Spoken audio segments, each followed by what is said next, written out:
All right, let's do this. We got some video games here, and I'm just gonna showboat right now because check out these dope leopard pants. My God, I love them. Unironically, I think they look so cool. All right, I got some video games that I bought. Let's take a look at what I picked up. So this one is going to be a little bit different. Not only do I have my standard eBay pickups that I buy, occasionally, and some new stuff from Amazon, but I also have some pickups from a gaming convention that I went to back in June, which was Too Many Games. And that was my first gaming convention, oddly enough. My first full gaming convention. I've been to other events where there's some obvious nerd crossover like Comic-Cons and things like that, right? And there's always game vendors there, but this was the first time where it was, strictly all video games. And it was really cool to finally go out there. But yeah, I set aside those purchases, and so we'll look at those first. Not really an unboxing situation, but I will show you those games.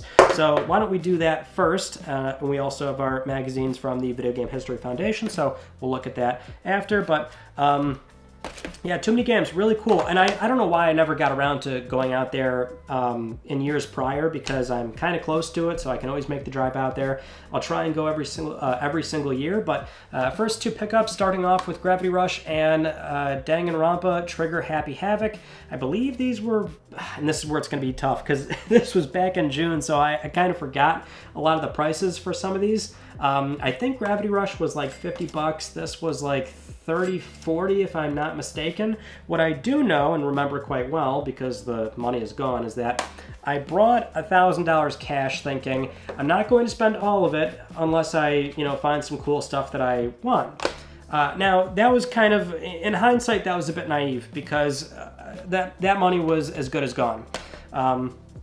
New Super Mario Brothers for DS, just a lot of common stuff on DS that I'm missing, so this is probably going to keep coming up every single month when we do these, but this was like $20, I think, $25.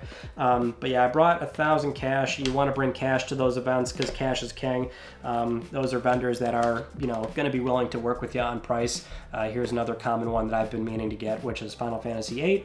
And that's the thing, right? It was a really good opportunity to buy some common stuff, because at that point, not only are the sellers going to work with you, you can inspect the condition of these games immediately, like look at how clean and minty this FF8 is, but you're also not paying for, if you're doing straight cash, right, you're not going to be paying for the, you're not going to have tax right there, you're not going to have the shipping. So for a game like this and some of the common stuff, the shipping really adds up, right? And that's why, like, the way I've been doing it for a long time is like the expensive but easy way, just buying all that stuff on eBay.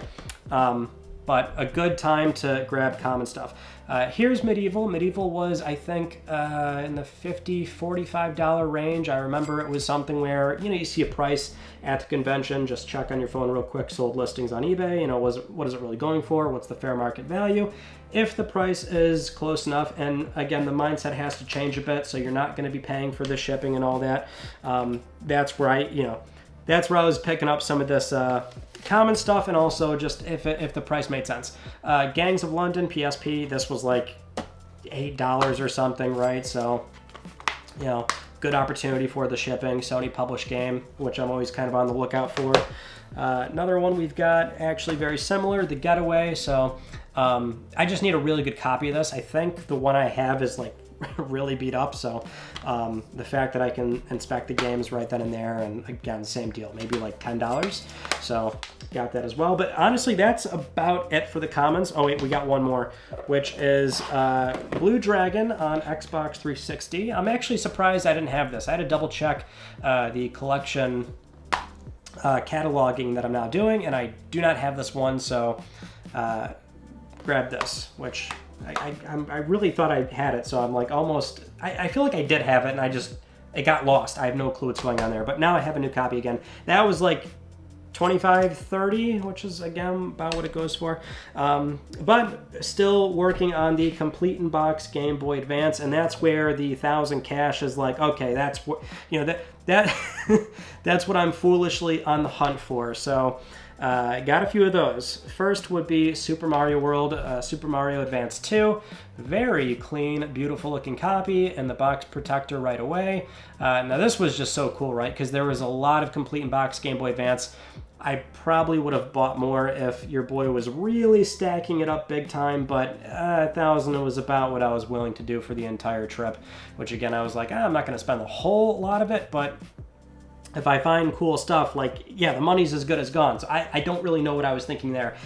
This was 90, 80, that one I don't remember exactly. This one I do know quite well, though, which is Kirby Nightmare in Dreamland. This is my favorite Kirby game. And the thing is, like, it's not the best box art, I guess, if we want to really sort of like complain about something like that. There was also a copy of Amazing Mirror, and seeing that in person again, it's just like, oh god, that game looks so much better in terms of the art. But you know, you're looking for the games, the things that you can actually play. I already had this loose, but you know, it was I think $100, $110 or something. Pretty much everything that we've seen thus far, by the way. Unless it was like dirt cheap, I was like, hey, can you work on price? And so I was able to get most of these things a little bit lower. You can see some like slight little creasing and whatnot in the Dreamline there. All complete, by the way, for the Game Boy Advance games, right? So it's not just the box, it's the insert, the manual, and all that.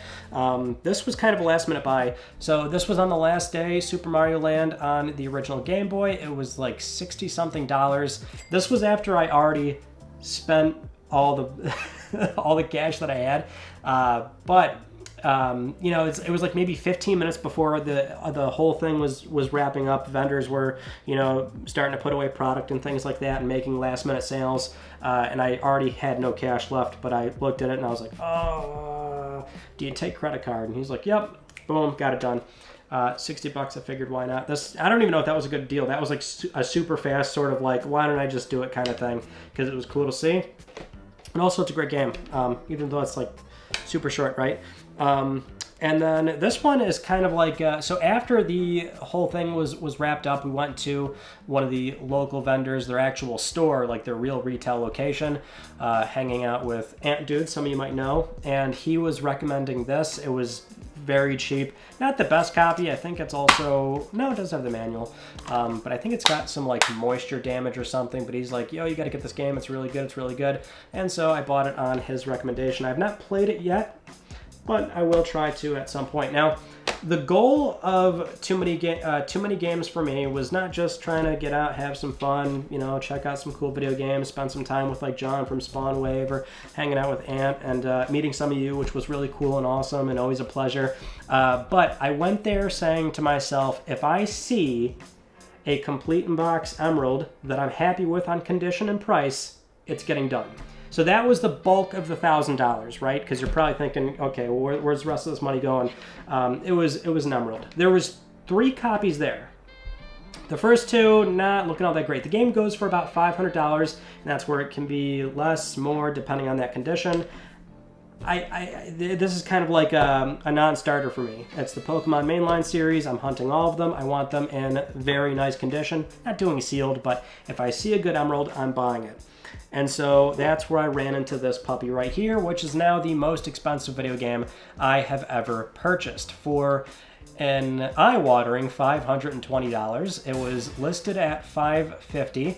Obviously pulled the guy to the side, said, hey, can you work with me? How about straight $500? He was about to do $500, except he's like, yeah, but the acrylic case, because this is in not just a standard box protector, this is a straight up acrylic case, as you can see.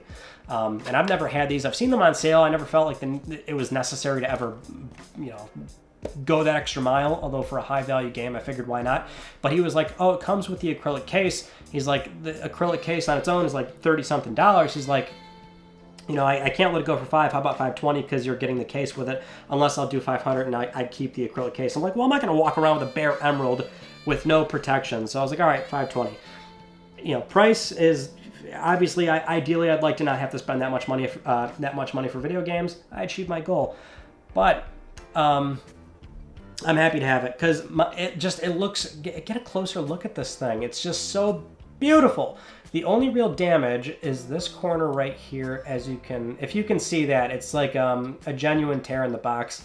It is complete, by the way. The second we did the transaction, just, you know, made sure to double check its compatibility on, made sure it was a genuine cart, playable, which funny enough, it actually, the cart wasn't starting, just the contactors were really dirty on that. But otherwise, it is a lovely copy of Emerald, and I'm happy to, you know, get this one done, I guess. Now, there's still more mainline original Pokemon games that I'm missing, including Crystal, so that game will eventually be breaking the record on how much money I spent on this, but it's something where I'm very happy with it.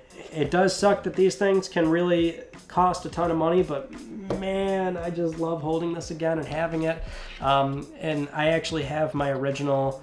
I have my original manual, which I kept that. I sold my original cart, but, oh, you know what I do still have? Which this was from, like, the, when it came with a 10 when it came out for the first time. This is straight up, I just pulled this out of my drawer. This is my wallet, and I keep this in my wallet. I've kept this in my wallet since this game came out as just kind of a joke. But I have my original Pokemon VIP ID card from Emerald. Your boy ain't playing. This is my original one. It's so dirty, but that's my original handwriting, you know, 20 years ago at this point. Point being, I always had the game, and I'm just happy to have an original copy back in my life. All right, with that said, why don't we move on to some other video games. How's that look right there? We'll move on to, well, actually, let's open up a magazine from the Video Game History Foundation. Oh my god, yes! Oh my god. WarioWare. Nintendo Power. This is amazing. This is perfect. Smooth Moves is my favorite WarioWare. So I am delighted to have this particular issue. Love it. Love the Wii generation so much. Just sucks shopping for Wii, because anytime you see Wii stuff in person, it's just a sea of shovelware. That's why, like, you gotta use eBay for a lot of Wii stuff. That was really cool, though. Let's check out some of the new games I've picked up recently, like the Amazon Roulette. So, see if Amazon damaged these on the way here. New copy of Psychonauts 2. This has been on the hit list for a long time. It commonly goes on sale for like $45 or something, and I feel like once this game is gone, I don't want to like stir the pot and say, oh, it's going to be super rare someday or this and that. That's not really what I'm looking to do anyway, but it's a matter of, you know, if it does ever get to that, let me just grab it now, because I don't think it's going to get much lower than 40 unless they're really trying to liquidate their final, you know, amount of these things on Amazon. But considering the game came out at 70, it, you know, probably put a lot of people off initially, and so when it goes on sale for 40 occasionally, it's like I really should just get this game done and over with. So now that I have it, I'm happy about that. Some more new stuff from Amazon. This was like 3 things all in a row here. So let's take a look.